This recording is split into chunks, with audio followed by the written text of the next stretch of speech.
સ્વાગત છે। ગીર સોમનાથ જિલ્લા કલેક્ટર દિગ્વિજયસિંહ ડી જાડેજા દ્વારા વેરાવળ તાલાળા રોડ પર બંને બાજુ આવેલા 15,000 સ્ક્વેર ફૂટ વિસ્તારના વાણિજ્ય દબાણો બાબતે તાકીદ કરતા લોકોએ સ્વેચ્છાએ દબાણો દૂર કર્યા। ગીર સોમનાથ જિલ્લાના વેરાવળ તાલુકાના વેરાવળ તાલાળા રોડ પર ઇનાજ પાટિયા ખાતે રસ્તાની બંને બાજુ સામાજિક વનીકરણની જમીનમાં વાણિજ્ય હેતુના દબાણોના કારણે રસ્તાની બંને બાજુથી પસાર થતા પાણીના વહેણમાં અવરોધાતા ચોમાસાની ઋતુમાં રસ્તા પર ભારે પ્રમાણમાં પાણી ભરાવાની સમસ્યાના કારણે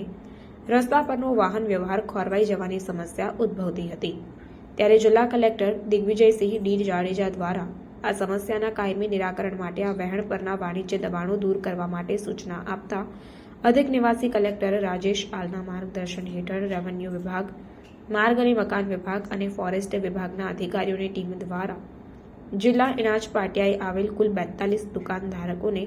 નિયમાનુસાર નોટિસ આપતા દુકાનધારકો દ્વારા સ્વેચ્છાએ 15,000 સ્ક્વેર ફૂટનું દબાણ દૂર કરવામાં આવ્યું છે।